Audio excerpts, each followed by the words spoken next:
പുതിയൊരു വീഡിയോയിലേക്ക് എല്ലാവർക്കും സ്വാഗതം. ബാലചന്ദ്രനാണെങ്കിലും വൈജയന്തിനോട് പറയുന്നുണ്ടായിരുന്നു, നീ നമ്മളുടെ മക്കളുടെ കാര്യത്തിലൊക്കെ കുറച്ചുകൂടെ ഒന്ന് ശ്രദ്ധിക്കണമെന്ന്. അപ്പോൾ ബാലേന്ദ്രനും ആവാലോ എന്ന് വൈജയന്തി പറയും കേട്ടോ. പെൺമക്കളുടെ കാര്യത്തിൽ അമ്മമാർക്കാണ് കുറച്ചുകൂടെയൊക്കെ ശ്രദ്ധ വേണ്ടത്. നീ ബബിതേനെ ശ്രദ്ധിക്കാറുണ്ടോ? അവൾ എത്ര സമയം മൊബൈൽ യൂസ് ചെയ്യുന്നുണ്ട്, അതുപോലെ തന്നെ അവളുടെ ഫ്രണ്ട്സ് ആരൊക്കെയാണ്, അവൾ ആരോടൊക്കെയാണ് ചാറ്റ് ചെയ്യുന്നത് എന്നൊക്കെ നന്നായിട്ട് ശ്രദ്ധിക്കണം എന്ന് പറയുമ്പോൾ, നമ്മൾ അവളുടെ മൊബൈലൊക്കെ വാങ്ങിച്ച് നോക്കിയിട്ടുണ്ടെങ്കിൽ അവരുടെ പ്രൈവസിയിൽ കയറി ഇടപെടുന്നു എന്നായിരിക്കും അവർ പറയുന്നതെന്ന് പറയുമ്പോൾ, എന്നാലും കുഴപ്പമില്ല, നമ്മൾ അതൊക്കെ ഒന്ന് ശ്രദ്ധിക്കണം, നമ്മൾ ശ്രദ്ധിക്കുന്നുണ്ട് എന്ന് മനസ്സിലാക്കിയാൽ മതി അവരെന്ന് ഇങ്ങനെ പറയുന്നുണ്ട് കേട്ടോ. അതുപോലെ തന്നെ ഈ മൊബൈൽ എന്ന് പറയുന്നത് ഒരു കടലാണ് എന്നൊക്കെ വൈജയന്തി പറയും. ലോകം മുഴുവൻ അതിലുണ്ടല്ലോ എന്ന് പറയുമ്പോൾ, നീ പറഞ്ഞത് ശരി തന്നെയാണ്, പിന്നെ ആ കടലിൽ കിടന്നിട്ട് കൈകാലിട്ട് അടിക്കേണ്ടി വരും, അപ്പോൾ അതിന് മുന്നേ നമ്മളിതൊക്കെ ശ്രദ്ധിക്കുന്നത് നല്ലതാണ് എന്നൊക്കെ ഇങ്ങനെ പറയുന്നുണ്ടായിരുന്നു കേട്ടോ. പിന്നീട് അലീന അവിടെ ഇങ്ങനെ വന്ന് നിൽക്കുകയാണ്. അപ്പോൾ എന്താ അടിയെന്ന് നോക്കിയോട്ടോ, കുറച്ച് ദേഷ്യത്തിൽ വൈജയന്തി. അപ്പോൾ വൈജയന്തിനോട് പറയുന്നുണ്ടായിരുന്നു, എനിക്കൊന്ന് പള്ളിയിൽ പോകണമെന്ന്. അപ്പോൾ വൈജയന്തിക്ക് അത് ഇഷ്ടാവുന്നില്ല. അപ്പോൾ വൈജയന്തി പറയുന്നുണ്ടായിരുന്നു, നീ നേരത്തെ ഇങ്ങനെ ഒരു ആവശ്യമൊന്നും പറഞ്ഞിട്ടില്ലല്ലോ, പിന്നെ ഇപ്പോൾ എവിടെ നിന്ന് ഒരു ദൈവഭക്തിയൊക്കെ വന്നത് എന്ന്. അപ്പോൾ ബാലേന്ദ്രൻ പറയുന്നുണ്ടായിരുന്നു, നിനക്ക് പള്ളിയിൽ പോകണമെന്നല്ലേ പറഞ്ഞത്, നിനക്ക് ഏത് സമയത്താണ് പോകേണ്ടതെന്ന് വെച്ചാൽ പോയിക്കോ എന്ന് പറയട്ടോ. അപ്പോൾ അലീന താങ്ക്സ് ഒക്കെ പറഞ്ഞിട്ട് പോകുമ്പോൾ വൈജയന്തി ബാലേന്ദ്രനോട് ചോദിക്കുകയാണ്. ബാലേന്ദ്രൻ പിന്നെ അവൾ എന്ത് പറഞ്ഞാലും അങ്ങ് സമ്മതിച്ചു കൊടുത്തോളുമല്ലോ എന്ന്. അപ്പോൾ ബാലേന്ദ്രൻ പറയുന്നുണ്ടായിരുന്നു, സ്വന്തം മക്കളുടെ പ്രൈവസിയിൽ കയറി ഇടപെടാൻ പാടില്ല എന്നാണ് നീ പറയുന്നത്, പിന്നെ ഇങ്ങനെ സ്വന്തം വീട്ടിലെ വേലക്കാരിയുടെ പ്രൈവസിയിൽ നീ എന്തിനാണ് ഇടപെടുന്നത്, ഇപ്പോൾ നമ്മുടെ വിഷയം അതൊന്നല്ലല്ലോ, നമ്മുടെ മക്കളുടെ കാര്യം സംസാരിക്കാമെന്ന് പറഞ്ഞിട്ട്. പിന്നെ രോഹിത്തിനാണെങ്കിലും ബാലചന്ദ്രനോട് ദേഷ്യമാണല്ലോ അന്ന് രോഹിത്തിനെ അടിച്ച ശേഷം, അപ്പോൾ ആ കാര്യങ്ങളൊക്കെ പറയുന്നുണ്ടായിരുന്നു.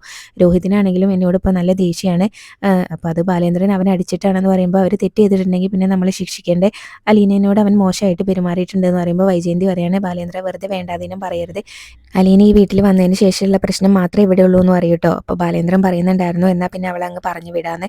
അപ്പോൾ വൈജയന്തിയും പറയുന്നുണ്ടായിരുന്നു കേട്ടോ, അവളെ അങ്ങ് പറഞ്ഞു വിടാതാ നല്ലതെന്ന്. അപ്പോൾ അവളെപ്പോലെ ഒരുത്തിനെ വേറെ ഇങ്ങനെ വീട് നോക്കാൻ കിട്ടിയിട്ട് വേണ്ടതെന്ന് പറയുമ്പോൾ, നമുക്ക് നാളെ തന്നെ ഇങ്ങനെ പത്രത്തിൽ ഒരു പരസ്യം കൊടുക്കാമെന്ന് പറയുമ്പോൾ, എന്നാൽ പിന്നെ നീ പത്രത്തിൽ പരസ്യം കൊടുക്കുന്ന പറഞ്ഞിട്ട് ബാലേന്ദ്രൻ അവിടെ നിന്ന് എണീറ്റ് പോകും കേട്ടോ. പിന്നീട് അലീനയാണെങ്കിലും ഒരു വൃദ്ധസദനത്തിലേക്ക് വന്നതാണ് കേട്ടോ. അപ്പോൾ അവർക്ക് എന്തൊക്കെയോ സാധനങ്ങൾ വാങ്ങിച്ചുകൊണ്ടാണ് വന്നിട്ടുള്ളത്, ഒരുപാട് സാധനങ്ങൾ വാങ്ങിച്ചിട്ടുണ്ട് കേട്ടോ. അപ്പോൾ അവിടെയുള്ള സിസ്റ്റർമാർ ചോദിക്കുന്നുണ്ടായിരുന്നു, ഇവിടെ ഈ സാധനങ്ങളൊക്കെ കഴിഞ്ഞിട്ടുണ്ടെന്ന് നിങ്ങൾക്ക് എങ്ങനെയാണ് മനസ്സിലായത് എന്നൊക്കെ ചോദിക്കും. ഇവിടെ ഇങ്ങനെ ഒരു വൃദ്ധസദനം ഉള്ളത് നിങ്ങൾക്ക് എങ്ങനെയാണ് അറിയാവുന്നതെന്ന് ചോദിക്കുമ്പോൾ, ഞാൻ കുറച്ച് ദിവസം ദേവമാതാ ഹോസ്പിറ്റലിൽ കിടന്നിട്ടുണ്ടായിരുന്നു, അവിടെ ഉണ്ടായിരുന്ന ഒരു നഴ്സാണ് ഈ ഒരു വൃദ്ധസദനത്തിനെ കുറിച്ച് പറഞ്ഞത് എന്ന് പറയും കേട്ടോ. എന്നിട്ട് പിന്നെ അലീന എവിടെയില്ല എന്നൊക്കെ ചോദിക്കുന്നുണ്ട്. അപ്പോൾ കടപ്പാട്ടൂരിലെ നെടുമ്പുരയ്ക്കൽ ബാലചന്ദ്ര മേനോൻ സാറിനെ അറിയുമോ എന്നൊക്കെ ചോദിക്കുകയാണ് കേട്ടോ. ജൗളിക്കടയും സ്വർണ്ണക്കടയൊക്കെ ഉള്ളതല്ലേ, ആ സാറിനെ ഞങ്ങൾക്ക് അറിയാം എന്ന് പറയുമ്പോൾ, സാറിൻ്റെ മോളാണോ എന്നൊക്കെ ആ സിസ്റ്റർമാർ ചോദിക്കുമ്പോൾ അതേന്ന് പറയുന്നുണ്ടായിരുന്നു കേട്ടോ. എന്തായാലും സാറിന് ഇങ്ങനെ ഒരു നല്ല മനസ്സ് തോന്നിയല്ലോ എന്ന് പറയുമ്പോൾ, അച്ഛനും ഒരുപാട് കഷ്ടപ്പെട്ട് തന്നെയാണ് ഇങ്ങനെ കടന്നു വന്നിട്ടുള്ളത്, അതുകൊണ്ട് മറ്റുള്ളവരുടെ വിഷമമൊക്കെ അച്ഛന് മനസ്സിലാക്കാൻ പറ്റുമെന്ന് അലീന പറയുന്നുണ്ടായിരുന്നേ. അത് കഴിഞ്ഞ് പിന്നീട് ഓട്ടോക്കാരനോടാണെങ്കിലും ആ സാധനങ്ങളൊക്കെ എടുത്ത് വെച്ച് കൊടുക്കാൻ പറയുന്നുണ്ട്. അപ്പോൾ അയാൾ പറയുന്നുണ്ടായിരുന്നു, കൂടുതൽ പൈസ തരേണ്ടി വരുന്നത്. പിന്നീട് അയാളോട് കൂലി ചോദിക്കുന്ന സമയത്ത്, അങ്ങനെ കൂലി പറയണോ, നിങ്ങൾ സ്വർണ്ണക്കടയും ജൗളിക്കടയൊക്കെ ഉള്ള ആൾക്കാരല്ലേ എന്ന് പറയട്ടെ, അപ്പോൾ നിങ്ങൾ കൂലി പറയാതെ ഞാൻ എങ്ങനെയാണ് തരുന്നതെന്ന് പറയുമ്പോൾ, എന്തായാലും അയാൾ ഒരു 300 രൂപ ചോദിക്കുന്നുണ്ട് കേട്ടോ. അപ്പോൾ അത് കുറച്ച് കൂടുതലാണെന്ന് സിസ്റ്റർമാർ പറയും, ഇങ്ങോട്ട് വരുന്നവരൊക്കെ 100 രൂപയെ വാങ്ങിക്കാറുള്ളൂ എന്ന് പറയട്ടോ. എന്തായാലും പിന്നീട് അലീന 300 രൂപ കൊടുക്കുന്നുണ്ട്. അലീനോട് അവിടെയുള്ള അമ്മമാരെയൊക്കെ കാണാനൊക്കെ പറയുമ്പോൾ, ഞാൻ പിന്നെ വരാമെന്ന് പറഞ്ഞിട്ട്, ഇന്ന് എനിക്ക് പള്ളിയിലും കൂടെ ഒന്ന് കയറണം, ഞാൻ പള്ളിയിലേക്ക് പോകാമെന്ന് പറഞ്ഞിട്ടാട്ടോ അലീന പോകുന്നത്, അവരെ കാണാൻ പിന്നെ ഒരു ദിവസം വരാമെന്ന് പറയും. പിന്നീട് രോഹിത് ഹരീനെ വിളിക്കുന്നുണ്ടായിരുന്നു കേട്ടോ. അപ്പോൾ ഹരിയാണെങ്കിൽ 2 ദിവസം വിളിച്ചിട്ടും ഫോൺ എടുത്തിട്ടില്ലല്ലോ. അപ്പോൾ ഹരി എന്തായാലും കോൾ എടുക്കുമ്പോൾ രോഹിത് ചോദിക്കുന്നുണ്ടായിരുന്നു, ഇന്നലെയും അതുപോലെ തന്നെ മിനിഞ്ഞാന്നൊക്കെ നിന്നെ വിളിച്ചു, അപ്പോൾ നീ എന്താ കോൾ എടുക്കാതിരുന്നതെന്ന് ചോദിക്കുമ്പോൾ ഹരി പറയുന്നുണ്ടായിരുന്നു, ഞാൻ മനഃപൂർവ്വം എടുക്കാതിരുന്നതാണ്, നീ എന്നോട് കൂട്ടുകൂടിയിട്ടാണ് നീ നാശമായി പോകുന്നതെന്നല്ല എല്ലാവരും പറയുന്നത്, അതുകൊണ്ടാണെന്ന് പറയുമ്പോൾ, നീ എന്താ വിളിച്ചതെന്ന് ചോദിക്കും കേട്ടോ. അപ്പോൾ എന്നാൽ പിന്നെ എനിക്കും പറയാൻ മനസ്സില്ല, ഞാനങ്ങ് വെക്കുകയെന്ന് പറയുമ്പോൾ ഹരി ചോദിക്കുന്നുണ്ടായിരുന്നു, നീ വിളിച്ച കാര്യം പറയുമെന്ന് പറയും. അപ്പോൾ അലീന പറഞ്ഞ കാര്യങ്ങളൊക്കെ പറയുകയാണ്. അവൾ എന്നോട് 3 കാര്യങ്ങൾ ആവശ്യപ്പെട്ടു, ഒന്ന് അവളോട് ഞാൻ സോറി പറയണം, പിന്നെ അവളുടെ മൊബൈൽ അവൾക്ക് തിരിച്ചു വേണം, അതുപോലെ തന്നെ നീയുമായിട്ടുള്ള കൂട്ട് അവസാനിപ്പിക്കണം എന്നൊക്കെ ഇങ്ങനെ പറയൂ കേട്ടോ. അപ്പോൾ അല്ലെങ്കിൽ അവൾ ഇവിടെ എല്ലാവരോടും ഈ കാര്യങ്ങളൊക്കെ തുറന്ന് പറയുമെന്നാ പറഞ്ഞതെന്ന് പറയുമ്പോൾ, അതിപ്പോൾ എല്ലാവരും അറിഞ്ഞു കഴിഞ്ഞല്ലോ എന്നിങ്ങനെ ഹരി പറയുകയാണ് കേട്ടോ. അപ്പോൾ ഇവിടെ ആർക്കും അതൊന്നും അറിയില്ല എന്ന് പറയുന്നുണ്ടായിരുന്നു. എന്നിട്ട് നീ അവളോട് സോറി പറഞ്ഞോ എന്ന് ചോദിക്കും കേട്ടോ. അപ്പോൾ ഞാൻ അവളോട് സോറി ഒന്നും പറഞ്ഞില്ല, ഇനിയിപ്പോൾ അവൾക്ക് നിർബന്ധമാണെങ്കിൽ ഞാൻ പറയാമെന്ന് പറഞ്ഞു, അപ്പോൾ അവൾക്ക് കാര്യം മനസ്സിലായി എന്ന് പറയട്ടെ. അപ്പോൾ നിനക്ക് അവളോട് ഒരു സോറി അങ്ങ് പറഞ്ഞുകൂടായിരുന്നോ എന്നൊക്കെ രോഹിത്തിനോട് ഹരി ചോദിക്കുകയാണ് കേട്ടോ. നമുക്ക് കാര്യങ്ങൾ എങ്ങനെയും സോൾവ് ചെയ്ത് പോയാൽ പോരായിരുന്നോ എന്ന് പറയുന്നുണ്ട്. അപ്പോൾ അവൾ പിന്നെ പറഞ്ഞിട്ടുണ്ടായിരുന്നല്ലോ, അലീന പറഞ്ഞിട്ടുണ്ടായിരുന്നല്ലോ, ഒരിക്കൽ എന്തായാലും അവളുടെ കാലിൽ ഇങ്ങനെ പിടിച്ച് ഞാൻ സോറി പറയുന്നു, ആ കാര്യങ്ങളൊക്കെ ഹരീനോട് പറയുന്നുണ്ട് കേട്ടോ. അപ്പോൾ എന്തായാലും ഞാൻ പിന്നെ നിന്നെ വിളിക്കാം, ഞാൻ നിന്നെ വിളിച്ചത് ഒരു അഡ്വൈസ് ചോദിക്കാൻ വേണ്ടിയിട്ടായിരുന്നു, അപ്പോൾ നീ കോൾ എടുത്തില്ലല്ലോ എന്നും പറയുന്നുണ്ട്. പിന്നെ അവരുടെ സംസാരം കഴിഞ്ഞ് കോൾ കട്ട് ചെയ്യാണ് കേട്ടോ. അതിനുശേഷം പിന്നെ മനു വീട്ടിലേക്ക് വരുന്നുണ്ടായിരുന്നു. അപ്പോൾ മനുവേട്ടൻ എറണാകുളത്തിന് പോയില്ലായിരുന്നോ എന്ന് അലീന ചോദിക്കുമ്പോൾ, ഇല്ല ഞാൻ കൊല്ലപ്പള്ളിയിൽ ഉണ്ടായിരുന്നു എന്ന് പറയട്ടെ. അപ്പം അലീനയുടെ ആരോഗ്യസ്ഥിതി എങ്ങനെയുണ്ട് എന്നൊക്കെ ചോദിക്കുന്നുണ്ടായിരുന്നു. ഇങ്ങനെ ഭാരമുള്ള ജോലിയൊന്നും ചെയ്യുന്നില്ല, കുറവുണ്ട് എന്നൊക്കെ ഇങ്ങനെ അലീന തിരിച്ചും ഇങ്ങനെ പറയുന്നുണ്ട് കേട്ടോ മനുവിനോട്. അത് കഴിഞ്ഞ് പിന്നീട് അകത്തേക്ക് കയറി ചെല്ലാണ്. അപ്പോൾ ബാലചന്ദ്രൻ അവിടെ എന്തോ വർക്ക് ചെയ്തുകൊണ്ടിരിക്കുകയാണ് കേട്ടോ. അപ്പോൾ മനുവിനെ കാണുമ്പോൾ തന്നെ പറയുന്നുണ്ടായിരുന്നു, ഞാൻ നിന്നെ ഒന്ന് വിളിക്കാനിരിക്കുകയായിരുന്നു എന്ന്.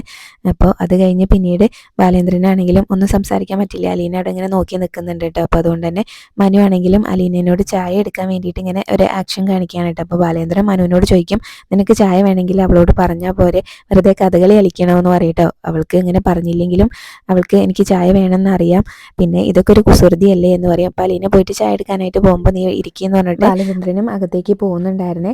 എന്നിട്ട് പിന്നെ പോയിട്ട് തിരിച്ചു വരുമ്പോൾ അന്ന് അലീനയുടെ വയറ്റിൽ കുത്തിയിട്ടുണ്ടായിരുന്ന ആ കത്രിയും കൊണ്ടാണ് കേട്ടോ വരുന്നത്. അപ്പോൾ അത് മനുവിന് കാണിച്ചു കൊടുക്കുന്നുണ്ടായിരുന്നു. അപ്പോൾ ഇത് കണ്ടോ നീ എന്ന് പറഞ്ഞിട്ട് മനുവിൻ്റെ കയ്യിലേക്ക് കൊടുക്കും കേട്ടോ. അപ്പോൾ ഇതെന്താ അങ്കിളേന്ന് ചോദിക്കുന്ന സമയത്ത് ഇത് ഹോസ്പിറ്റലിൽ തന്നാണ്, ഇതാണ് അലീനയുടെ വയറ്റിൽ ഇങ്ങനെ കുത്തിക്കേറിയ കത്രിക എന്ന് പറയും കേട്ടോ. അപ്പോൾ ഇത് ഒരു 1.5 അടി നീളം ഉണ്ടല്ലോ എന്നിങ്ങനെ ബാലേന്ദ്രനോട് മനു പറയുന്നുണ്ടായിരുന്നു കേട്ടോ.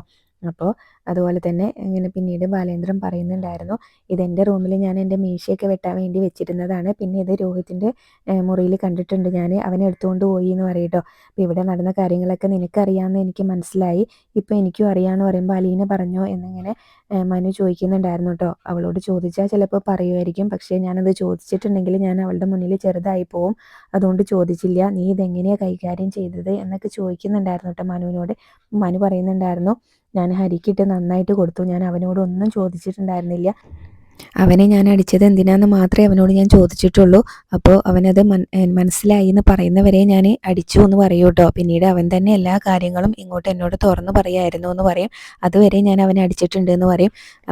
പിന്നീട് അലീനയുടെ മുഖത്ത് എനിക്ക് നോക്കാൻ പറ്റുന്നില്ല എന്നൊക്കെ ബാലേന്ദ്രൻ പറയുന്നുണ്ടായിരുന്നു കേട്ടോ. ഞാൻ അവളോട് എന്ത് പറയാനാ എന്നൊക്കെ ഇങ്ങനെ പറയും. അതുപോലെ തന്നെ രോഹിത്തിന് എന്താ ചെയ്യുക എന്നുള്ള ഒരു ഇതൊക്കെയാണ് കേട്ടോ ബാലേന്ദ്രൻ. അപ്പോൾ മനു പറഞ്ഞു കൊടുക്കുന്നുണ്ടായിരുന്നു, അങ്കിള് രോഹിത്തിനോട് ഒന്നും പറയാൻ നിൽക്കണ്ട, അങ്കിളിന് എല്ലാ കാര്യങ്ങളും മനസ്സിലായി എന്ന് അവൻ തന്നെ തോന്നിയിട്ട് അവൻ തന്നെ അങ്കിളിനോടെല്ലാം വന്ന് ഏറ്റു പറയണം, അങ്ങനെ പറഞ്ഞിട്ടില്ലെങ്കിൽ അവൻ്റെ മനസ്സിലൊരു കുറ്റബോധം ഇല്ലയെന്ന് അങ്കിള് മനസ്സിലാക്കിക്കോ എന്ന് പറയാണ്. പിന്നെ അലീനയുടെ കാര്യം, അലീനയ്ക്ക് അങ്കിളിനെ നന്നായിട്ട് അറിയാം എന്ന് പറയുന്നുണ്ടായിരുന്നു കേട്ടോ. ഇനിയിപ്പോൾ രോഹിത്തിനെ അങ്കിൾ അടിക്കാനൊക്കെ ചെന്നിട്ടുണ്ടെങ്കിൽ അത് വിപരീത ഫലം മാത്രമേ ഉണ്ടാക്കുകയുള്ളൂ, അതുകൊണ്ട് അങ്കിൾ ഒന്നും ചെയ്യാൻ നിൽക്കണ്ട എന്നൊക്കെ പറയുന്നുണ്ട് കേട്ടോ. അത് കഴിഞ്ഞ് പിന്നീട് വൈജയന്തി അലീനേനെ അവിടുന്ന് പറഞ്ഞയക്കാൻ നിൽക്കുകയാണല്ലോ. അപ്പോൾ ആ കാര്യങ്ങൾ പറയുന്നുണ്ടായിരുന്നു. അപ്പോൾ മനും പറയുന്നുണ്ടായിരുന്നു, അലീനനെ ഇവിടുന്ന് പറഞ്ഞയക്കുന്നത് തന്നെയാണ് നല്ലത്, അവൾക്ക് വേണ്ടിയിട്ട് ഞാൻ ട്രൈ ചെയ്യുന്നുണ്ട്, അവൾക്ക് നിൽക്കാൻ പറ്റിയിട്ടുള്ളൊരു വീടൊന്നും അല്ല അങ്കിളേ ഇതെന്ന് പറയട്ടോ. അപ്പോൾ മനുവിനോട് ബാലേന്ദ്രൻ ചോദിക്കുന്നുണ്ടായിരുന്നു, അമ്മേനെ ഇത്ര നന്നായിട്ട് പിന്നെ ആരാ നോക്കുക എന്നൊക്കെ ചോദിക്കുന്നുണ്ട് കേട്ടോ. അപ്പോൾ ഇതിന് മുന്നേ ഇവിടെ എങ്ങനെയായിരുന്നോ ജീവിച്ചിരുന്നത് അതുപോലെയുള്ള ലൈഫ് സ്റ്റൈൽ അങ്ങ് ഫോളോ ചെയ്താൽ മതി എന്നൊക്കെ ഇങ്ങനെ മനു പറഞ്ഞു കൊടുക്കാൻ കേട്ടോ. അപ്പോൾ അതിൻ്റെ ഇടയിൽ അലീന എനിക്ക് അങ്ങോട്ട് വരാവോ, ചായ അങ്ങോട്ട് കൊണ്ടുവരട്ടെ എന്ന് ചോദിച്ചിട്ട് വിളിക്കുന്നുണ്ട് കേട്ടോ. അപ്പോൾ കൊണ്ടുവരാനായിട്ട് മനു പറയുന്നുണ്ട്. അപ്പോൾ ചായയൊക്കെ കൊണ്ടു കൊടുക്കാണ് കേട്ടോ അലീന. ചായ കൊണ്ടു കൊടുക്കുമ്പോൾ മനു ഇങ്ങനെ നന്നായിട്ടുണ്ട് എന്നൊക്കെ അത് കുടിച്ചിട്ട് പറയുകയും ചെയ്യുന്നുണ്ട്. അത് കഴിഞ്ഞ് പിന്നീട് അലീന അവിടെ നിന്ന് അങ്ങ് പോകും കേട്ടോ. അപ്പോൾ എന്തായാലും ബാലേന്ദ്രനും മനുവും ആ കാര്യങ്ങളൊക്കെ സംസാരിച്ച് കഴിഞ്ഞു. അതുപോലെ തന്നെ ഹരിയുടെ മാസ്റ്റർ ബ്രെയിനാണ് ഇതിന് പിന്നിലെല്ലാം, രോഹിത്തിനെ അവൻ കൂടെ കൂട്ടിയെന്ന് മാത്രമേ ഉള്ളൂ എന്നൊക്കെ ഇങ്ങനെ പറയാണ് കേട്ടോ. ഹരി തന്നെയാണ് ഇതിൽ വലിയ തെറ്റുകാരൻ എന്ന് മനു തന്നെ ബാലേന്ദ്രനോട് തുറന്നു പറയുന്നുണ്ടായിരുന്നേ. പിന്നെ അത് കഴിഞ്ഞിട്ടാണെങ്കിൽ രേവതിക്കുട്ടി വിളിക്കുന്നുണ്ടായിരുന്നു കേട്ടോ മുത്തശ്ശിയുടെ ഫോണിലേക്ക്. അപ്പോൾ ഫോൺ റിങ് ചെയ്യുന്ന സമയത്ത് തന്നെ അലീനനെ വിളിക്കുന്നുണ്ടായിരുന്നു. മോളെ ഇതാരാ നോക്കുക എന്ന് പറഞ്ഞിട്ട് ഇങ്ങനെ അലീനയ്ക്ക് ഫോൺ കൊടുക്കുകയാണ്. അപ്പോൾ ഇത് രേവതിക്കുട്ടിയാണെന്ന് പറഞ്ഞിട്ട് പിന്നീട് അലീന കോൾ എടുക്കുകയാണ് കേട്ടോ.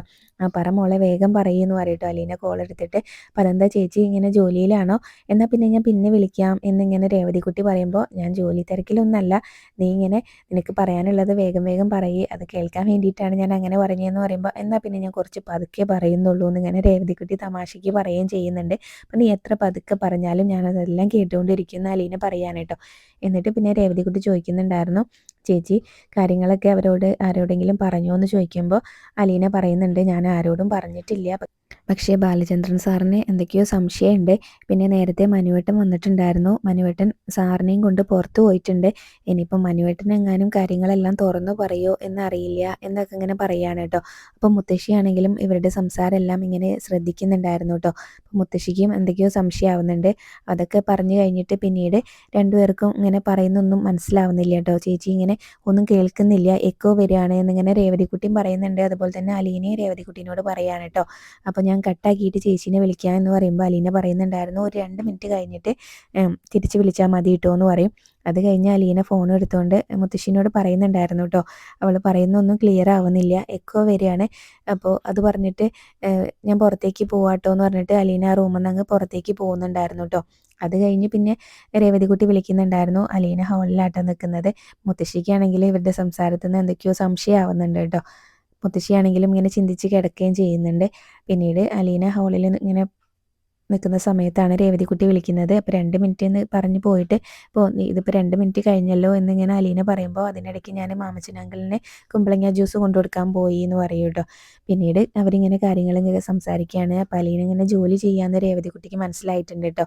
അപ്പോൾ ചേച്ചി അവിടെ എന്തോ ജോലിയിലാണല്ലോ എന്നൊക്കെ ഇങ്ങനെ പറയുമ്പോൾ അത് നിനക്കെങ്ങനെ കാണാൻ പറ്റും, നീ ഇങ്ങനെ കോൾ ചെയ്യുന്നല്ലേ ഉള്ളൂ എന്നൊക്കെ ഇങ്ങനെ പറയുന്നുണ്ട്. അപ്പോൾ ചേച്ചിയുടെ ഒരു മുടിനാരിഴ അനങ്ങിയാൽ പോലും എനിക്ക് മനസ്സിലാവും എന്നൊക്കെ ഇങ്ങനെ രേവതിക്കുട്ടി പറയുന്നുണ്ടായിരുന്നേ. അപ്പോൾ ഞാൻ വലിയ വലിയ ജോലിയൊന്നും ചെയ്യുന്നില്ല, ഞാൻ ചെറിയ ജോലികൾ മാത്രമേ ചെയ്യുന്നുള്ളൂ എന്നൊക്കെ ഇങ്ങനെ അലീന പറയുന്നുണ്ടായിരുന്നു. അപ്പോൾ ചേച്ചീനെ റെസ്റ്റ് എടുക്കാൻ ആ മാഡം സമ്മതിക്കുന്നുണ്ടാവില്ല അല്ലേ എന്നൊക്കെ ഇങ്ങനെ രേവതിക്കുട്ടി പറയുന്നുണ്ടായിരുന്നു കേട്ടോ. വലിയ അമ്മിക്കല്ലും അതുപോലെ തന്നെ ഇതൊക്കെ എടുത്ത് വെച്ച് തരുമായിരിക്കും അല്ലേ മാഡം എന്ന് പറയുന്നുണ്ട്. അലീന പറയും, ഞാൻ അങ്ങനെയുള്ള ഭാരമുള്ള പണികളൊന്നും ചെയ്യുന്നില്ല, ചെറിയ ജോലിയൊക്കെ ചെയ്യുന്നുള്ളൂ എന്ന് പറയുന്നുണ്ട് കേട്ടോ. പിന്നീട് ആഗ്രയിലെ കാര്യം ഇങ്ങനെ മുത്തശ്ശിനെ കൊണ്ട് ചോദിപ്പിച്ചിട്ടുണ്ടായിരുന്നല്ലോ വൈജയന്തി. അപ്പോൾ ആ കാര്യങ്ങളൊക്കെ രേവതിക്കുട്ടീനോട് പറയുന്നുണ്ടായിരുന്നു കേട്ടോ. അന്ന് ഞാനൊരു നമ്പർ ഇട്ടിട്ടുണ്ടായിരുന്നല്ലോ, ആഗ്രയിലെ ചരിത്രമൊക്കെ എനിക്ക് അറിയാമെന്നുള്ളത്. അപ്പോൾ ഞാനത് പറഞ്ഞു കഴിഞ്ഞപ്പോൾ ഇങ്ങനെ മാഡം പേടിച്ച് പോയിട്ടുണ്ട്, എന്നിട്ട് മുത്തശ്ശീനെ കൊണ്ട് എന്നോട് അത് ചോദിപ്പിക്കുകയും ചെയ്തു എന്ന് പറയാണ് കേട്ടോ. അപ്പോൾ ആഗ്രയിലെ എല്ലാ കാര്യങ്ങളും അറിയാമെന്ന് ചേച്ചിക്ക് അങ്ങ് പറഞ്ഞുകൂടായിരുന്നോ എന്നൊക്കെ ഇങ്ങനെ ചോദിക്കുന്നുണ്ട് കേട്ടോ രേവതിക്കുട്ടി. അപ്പോൾ അലീന പറയും, നമുക്ക് എന്താ അറിയാവുന്നത്, അപ്പോൾ അറിയാവുന്ന കാര്യങ്ങളെ പറയാൻ പറ്റുന്നില്ല, പിന്നെയല്ലേ അറിയാത്ത കാര്യങ്ങൾ പറയുന്നത് എന്നൊക്കെ ഇങ്ങനെ പറയും. പിന്നീട് അലീന പറയുന്നുണ്ടായിരുന്നു, മാഡം ആഗ്രയിൽ പോയ വർഷവും അതുപോലെ തന്നെ ഞാൻ ജനിച്ച വർഷവും എല്ലാം തന്നെ ഞാനൊന്ന് കൂട്ടിയും കിഴിച്ചൊക്കെ നോക്കി, അപ്പോൾ ഒന്ന് ശിഷ്ടം വന്നു, അപ്പോൾ വർഷങ്ങളൊക്കെ കണക്ക് തന്നെയാണ് എന്നൊക്കെ ഇങ്ങനെ പറയൂ കേട്ടോ. അപ്പോൾ അതായത് ഞാൻ ഒന്ന് ശിഷ്ടം വന്നു എന്ന് വെച്ചാൽ എന്താണെന്നൊക്കെ ഇങ്ങനെ രേവതിക്കുട്ടി ചോദിക്കുമ്പോൾ അത് ഞാൻ എന്നിങ്ങനെ അലീന പറയൂ കേട്ടോ. അപ്പോൾ അലീനയുടെ വയസ്സും വൈജയന്തി അലീനനെ പ്രസവിച്ച ആ ഒരു ഇതൊക്കെയാണ് കേട്ടോ അലീന കണക്ക് കൂട്ടി നോക്കിയെന്ന് പറയുന്നത്. പിന്നെ അതുപോലെ തന്നെ ആഗ്രയിൽ ജനിച്ച ചേച്ചി എങ്ങനെ കഴക്കൂട്ടത്ത് ഇങ്ങനെ സ്നേഹനികേതനിൽ എത്തിയത് എന്നൊക്കെ ചോദിക്കുമ്പോൾ അതൊന്നും എനിക്കറിയില്ല മോളെ, മാഡം കുറച്ചു കാലം ശാസ്തമംഗലത്ത് നിന്നിരുന്നല്ലോ, മുത്തശ്ശിയുടെ വലിയ ആങ്ങള അവിടെ ആയിരുന്നല്ലോ എന്നൊക്കെ പറയൂട്ടോ. ചിലപ്പോൾ അവിടെ താമസിച്ചുകൊണ്ടൊക്കെ ആയിരിക്കും എന്നെ പ്രസവിച്ചിട്ടുണ്ടാവുക, അവിടെ ആയിരിക്കും ഞാൻ ജനിച്ചിട്ടുണ്ടാവുക, ഞാൻ എൻ്റെ ഒരു ഊഹത്തിലെത്തിയതാണെന്നൊക്കെ ഇങ്ങനെ അലീന രേവതിക്കുട്ടീനോട് പറയുകയാണ് കേട്ടോ. അപ്പോൾ ഇനിയിപ്പോൾ എന്തായാലും കോൾ റെക്കോർഡ് എടുത്ത് നോക്കുന്ന സമയത്ത് ബാലചന്ദ്രന് ഇതെല്ലാം മനസ്സിലാക്കാനായിട്ട് പറ്റും. അപ്പോൾ രേവതിക്കുട്ടി ചോദിക്കുന്നുണ്ടായിരുന്നു, അപ്പോൾ ചേച്ചിയുടെ അച്ഛനൊരു ഹിന്ദിക്കാരനാണോ നോർത്ത് ഇന്ത്യനാണോ എന്ന് ചോദിക്കും. അപ്പോൾ അവിടെയാണ് ഇന്നത്തെ എപ്പിസോഡ് അവസാനിച്ചിട്ടുള്ളത്. പിന്നെ പ്രൊമോ കാണിക്കുന്നുണ്ടായിരുന്നു, 2 സിസ്റ്റർമാർ വീട്ടിലേക്ക് വരുമ്പോൾ അലീന പൈസ എന്തോ കൊടുക്കുന്നുണ്ട് കേട്ടോ. അപ്പോൾ ബാലേന്ദ്രൻ അത് കാണുന്നുണ്ട്. ബാലേന്ദ്രൻ ചോദിക്കുന്നുണ്ട്, ഇപ്പോൾ ബാലേന്ദ്ര മേനോനേക്കാളും വലിയ പണക്കാരിയാണോ നീ എന്നിങ്ങനെ ചോദിക്കുന്നുണ്ട്. പിന്നീട് അലീനയോട് വൈജയന്തി വന്ന് ചോദിക്കുന്നുണ്ട്, നീ ബാലചന്ദ്രൻ്റെ കൂടെ കാറിലാണോ പോയതെന്ന് ചോദിക്കും. പിന്നെ ബാലചന്ദ്രൻ സാറ് കാറിലും അതിൻ്റെ പിറകെ ഞാൻ നടന്നും പോകണമായിരുന്നോ എന്നിങ്ങനെ വൈജയന്തിനോട് ഇങ്ങനെ ചോദിക്കുകയാണ് കേട്ടോ. അപ്പോൾ വൈജയന്തിക്ക് അത് ഇഷ്ടാവുന്നില്ല. അപ്പോൾ വൈജയന്തി ഇങ്ങനെ അലീനയോട് ചോദിക്കുന്നുണ്ടായിരുന്നു, നീ ഇങ്ങനെ തർക്കുത്തരം പറയാണോ എന്ന് ചോദിക്കുമ്പോൾ അലീന പറയും, ഇങ്ങനെ മാഡം ചോദിക്കുന്ന ചോദ്യത്തിന് അർഹമായിട്ടുള്ള മറുപടി എൻ്റെ അടുത്ത് നിന്ന് കിട്ടുള്ളൂ എന്ന് പറയും കേട്ടോ. അപ്പോൾ അതൊന്നും ഇവിടെ നടക്കില്ല, നിന്നെ ഞാൻ ഇവിടുന്ന് പറപ്പിക്കും എന്നൊക്കെ ഇങ്ങനെ വൈജയന്തി അലീനയോട് പറയുമ്പോൾ മാഡം പറഞ്ഞാൽ ഞാൻ ഇവിടുന്ന് പോകുന്നില്ല എന്നിങ്ങനെ അലീനയാണെങ്കിലും വൈജയന്തിൻ്റെ മുഖത്ത് നോക്കി പറയുന്നുണ്ട് കേട്ടോ. അപ്പോൾ ഇത്രയൊക്കെയാണ് പ്രൊമോയിൽ കാണിച്ചിട്ടുണ്ടായിരുന്നത്. റിവ്യൂ ഇഷ്ടമെങ്കിൽ ചാനൽ ഒന്ന് സബ്സ്ക്രൈബ് ചെയ്ത് സപ്പോർട്ട് ചെയ്യണേ. താങ്ക്